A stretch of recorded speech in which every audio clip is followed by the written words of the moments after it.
तो कमल खिलाना होगा, कमल खिलाना होगा, कमल खिलाना। तो कमल खिलाना होगा, कमल खिलाना होगा, कमल खिलाना। तो कमल खिलाना होगा, कमल खिलाना होगा, कमल खिलाना। अभिवादन स्वीकार करें, मैं उदय पठानिया। कुछ महीने पहले जब भाजपा ने तख्ता पलट, सत्ता पलट की सोची थी, तो जो बयान थे वो बहुत ही अलग तरह के आते थे। यानी वो रूटीन वाले बयान हुआ करते थे कि जो सुक्खू की सरकार है अब गई तब गई, और इसमें बाकायदा कई बार तो महीनों तक का जिक्र भाजपा के नेता कर दिया करते थे। कोई दो राय नहीं है कि भाजपा ने उस दौरान कांग्रेस को फिक्र में डालने के लिए कोई मौका नहीं छोड़ा था, और इतना बड़ा डैमेज कर भी दिया था कि एक दौर तो ऐसा आ गया था जिसमें यह लग रहा था कि जो सुक्खू सरकार है ये अब गई या तब गई। खैर, अब एक नया बयान सुनिए। वो किसी हिमाचल भाजपा का जो एक स्टेट लेवल की लीडरशिप होती है उसका नहीं है। ये बयान है जेपी नड्डा का, जो कि भाजपा के राष्ट्रीय अध्यक्ष हैं। जरा इस बयान की चंद लाइनें फिलहाल आप सुनिए। मैंने आपको कहा, कांग्रेस का मतलब करप्शन, कांग्रेस का मतलब क्रिमिनलाइजेशन, कांग्रेस का मतलब कमीशन, और कांग्रेस का मतलब है making people drug addiction, drug addict कर। और आप लोगों ने देखा कि नहीं देखा कि नेता भी संलिप्त हैं? जाना कि नहीं जाना कि नेता भी संलिप्त हैं? मैं आपको बताना चाहता हूं कि एक कांग्रेसी नेता की उत्तर भारत में पकड़ी गई ड्रग्स कितनी है? 5,600 करोड़ रुपए की ड्रग्स। आप बताइए क्या होगा हाल हरियाणा का, क्या हाल होगा पंजाब का, क्या हाल होगा हिमाचल का? क्या आप चाहते हैं कि आपके बच्चे ड्रगिस्ट बने? क्या आप चाहते हैं कि आपके यहां ड्रग आए?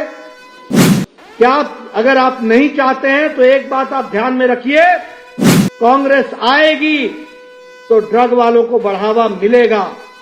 और इसका जीता जागता प्रमाण हमने एक बार नहीं, बतौर एमएलए भी देखा है, मैंने देखा है, अपनी धरती पर देखा है। इनको लगाम लगाना हो तो कमल खिलाना होगा, कमल खिलाना होगा, कमल खिलाना। तो कमल खिलाना होगा, कमल खिलाना होगा, कमल खिलाना। तो कमल खिलाना होगा, कमल खिलाना होगा, कमल खिलाना। तो सुना आपने, नड्डा ने 3 बार कहा कि कमल का फूल खिलाना होगा, कमल का फूल खिलाना होगा। ये अलग बात है कि हमने इस जो बयान है इसको 2 बार रिपीट कर दिया, यानी 6 बार आपको सुनने में आया होगा, और साथ में सुनाई दी होगी एक घंटी की आवाज। अब इसे खतरे की घंटियां कहा जा सकता है, क्योंकि नड्डा ने चंद रोज पहले यही बातें जो कही हैं उनका सार यही था कि कमल का फूल खिलाना होगा। और पहले जिनका मैंने जिक्र किया कि जब ये 9 लोगों की विदाई हुई थी और बाद में 3 पुनः सदन में पहुंच गए, तब बीजेपी का ये दावा था कि हम तख्ता पलट भी होगा, सत्ता पलट भी होगा, और जो सुक्खू सरकार है वो चली जाएगी। लेकिन तब तो सरकार गई नहीं, सुक्खू एक बार फिर से उसी संख्या बल पर आ गए जिस पर थे। लेकिन अब सबसे बड़ी बात यह है कि जेपी नड्डा जो कह कर गए हैं, क्या उसे हल्के में लिया जा सकता है? क्या वजह है कि जेपी नड्डा इतने एक तरह से सियासी तौर पर उग्र भाषा का प्रयोग करते हुए नजर आए? जरा सुनिए उन्होंने कहा क्या। आज हिमाचल 100% ओपन डेफिकेशन फ्री हो गया है, और मुझे बड़ा आश्चर्य लगा यार, सुबह सुनने को मिला कि सुक्खू जी को देखो, उसने टॉयलेट पर भी टैक्स लगा दिया। अब इसको क्या कहे? मति भ्रष्ट बोले, क्या बोले? बुद्धि भ्रष्ट बोले, क्या बोले? इस सरकार की मति भ्रष्ट हो गई, बुद्धि भ्रष्ट हो गई। बोलो, ऐसी सरकार को रहने देना है क्या? जरा जोर से बोलो, ऐसी सरकार को रहने देना है क्या? आपको अनुराग जी ने अच्छे से बताया, गोबर के बारे में कहा था आपको पैसे देंगे, दूध के 100 रुपए लीटर था, दूध 100 रुपए लीटर देंगे, बहनों को 1500 रुपए देंगे, मिला क्या? और नौजवानों को 5 लाख लोगों को रोजगार मिलेगा। मित्रों, ये हाथी के दांत दिखाने के और खाने के और है। बोलो, पिछले इस कांग्रेस सरकार में भ्रष्टाचार बढ़ा है कि नहीं बढ़ा है? यहां भ्रष्टाचार बढ़ा कि नहीं बढ़ा? तो यहां इसी तरीके की अगर विकास की कहानी कहने लगे तो हम देखते हैं कि हर तरीके से आपको तकलीफ में डालने का काम कांग्रेस पार्टी की सरकार। तो आपने सुना, कोई भी मसला नहीं छोड़ा नड्डा ने जो हिमाचल और हिमाचलियों से ना जुड़ा हो, चाहे टैक्स का मसला हो, चाहे दूसरे मसले हो। जो वादे थे, गारंटीज थी कांग्रेस की, उन तक नड्डा ने नब्ज दबा दी। और नड्डा के इस भाषण से कहीं नहीं लग रहा था कि ये एक रूटीन की जनसभा जो है वो यहाँ पर उसको नड्डा संबोधित कर रहे हैं। नड्डा का जो अंदाजे बयां था वो बिल्कुल इस तरह से था मानो हिमाचल में चुनाव है और वो किसी चुनावी रैली को संबोधित करने के लिए मंच पर खड़े हैं। अब यही वजह है कि पूरे प्रदेश में ये सवाल उठने शुरू हो गया है कि नड्डा ने अगर ऐसी बात कही तो क्यों कही। सीधी सी बात है कि अब जो भाजपा के तेवर हैं वो बदले हुए नजर आने शुरू हो चुके हैं, क्योंकि जितने भी आरोप नड्डा ने लगाए उनकी जो कारक है, उनके गूंजने की जो वजह है वो खुद हिमाचल सरकार है, कांग्रेस की सरकार है।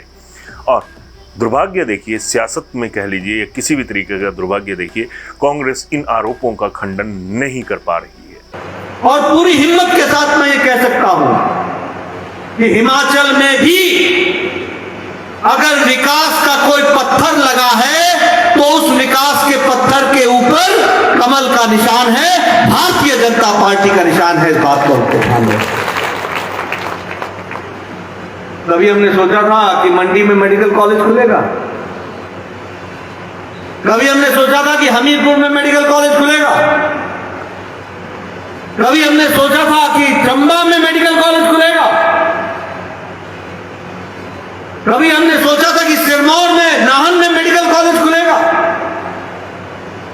कभी हमने सोचा था कि mother and child care system ये सुंदरनगर में आएगा, कभी हमने सोचा था कि घुमारवी में मदर एंड चाइल्ड केयर होगा, कभी हमने सोचा था कि नूरपुर में mother and child health centre होगा, हॉस्पिटल होगा, कभी हमने सोचा था कि टांडा के मेडिकल कॉलेज में मदर एंड चाइल्ड हॉस्पिटल अलग से होगा, कभी हमने सोचा था कि सुपर स्पेशलिटी ब्लॉक शिमला में बनेगा, कभी हमने सोचा था कि कैंसर ट्रीटमेंट सेंटर मंडी में बनेगा, कभी हमने सोचा था कि शिमला में कैंसर ट्रीटमेंट सेंटर बनेगा, और कभी हमने सोचा था कि ऊना में पीजीआई का सैटेलाइट सेंटर खुलेगा, और कभी हमने सोचा था कि बिलासपुर में all India institute of medical sciences आएगा।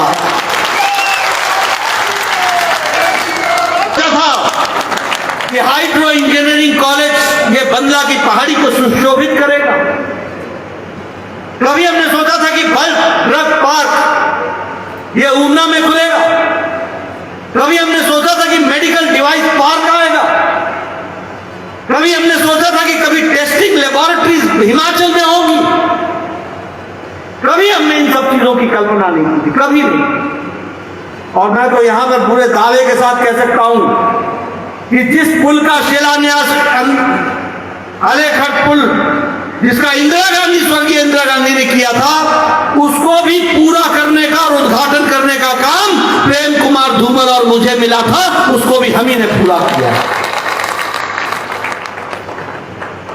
सीमेंट की फैक्ट्रीज एक नहीं 3-3 फैक्ट्री, आप कोई नाम गिना दीजिए। हाल ही में कैबिनेट के तमाम मंत्रियों ने एकजुट होकर नड्डा के जो बयान हैं उनकी मुखालफत की, लेकिन उसी दिन जो प्रदेश के उप मुख्यमंत्री हैं मुकेश अग्निहोत्री, वो दिल्ली में नड्डा साहब से मिलते हैं और जो बल्क ड्रग पार्क है उसके बाबत उनसे बात करते हैं। अब बात फिर वही आ गई, क्या कि इस बार एक बार फिर कोई धमाका होगा या फिर जो कांग्रेस की सरकार है, जो उसका मंत्रिमंडल है, वो कोई और सुर अलाप रहा है। लेकिन इसी बीच सबसे बड़ी बात तो ये भी है कि क्या इस मर्तबा अगर कोई बड़ा घटनाक्रम हुआ जिस तरह से हाल ही में हुआ था, जिसमें 9 उपचुनाव तक हो गए थे, उसकी बागडोर जो है वो क्या हिमाचल भाजपा के जो नेता हैं, चाहे वो डॉक्टर राजीव बिंदल हैं या फिर खुद जयराम ठाकुर हैं या फिर जो संगठन के बकाया नेता हैं, उनके हाथों में रहेगी? लगता तो नहीं है, क्योंकि जिस तरह से नड्डा के तेवर हैं वो ये बता रहे हैं कि अब हिमाचल भाजपा में जो होगा उसका कर्णधार वाला जो रोल है वो एटलीस्ट हिमाचल भाजपा के नेताओं में नहीं होगा। इसकी कई वजहें भी हैं और आने वाले दौर में इन वजहों का खुलासा भी हो सकता है। चलते चलते एक चित्र देख लीजिए, इसमें आपको वो कांग्रेस के तमाम नेता आएंगे जिन्होंने भाजपा के साथ प्रेम बढ़ाने के लिए कांग्रेस को छोड़ दिया था। और ये फोटो उस वक्त का है जब नड्डा साहब खुद हिमाचल में थे। तो अब इशारा आप समझ गए होंगे कि अगर हिमाचल में कुछ बड़ा होगा तो उसके स्थानीय कर्णधार कौन होंगे। खैर, इस मुद्दे पर अपनी राय जरूर दीजिएगा कि नड्डा साहब का ये जो रवैया था या जिस तरह की उनकी जो भाषण देने की कला थी या उसमें जो शब्दावली थी वो आपको कैसी लगी और उसमें आपको क्या संदेश छुपा हुआ नजर आया। मेरा ये सवाल आपके सामने रखने का एक कारण भी है और कारण यही है कि हिमाचल भाजपा में भी सब कुछ अगर जिसे कहें कि सही है तो वो सही नहीं है। शायद यही वजह है कि अब जो भी हो रहा है वो जो भाजपा का हाई कमांड है उसकी नज़र और उसके नज़रिए के मुताबिक होता हुआ नजर आने शुरू हो चुका है। इस मुद्दे पर अपनी राय जरूर दीजिएगा। धन्यवाद।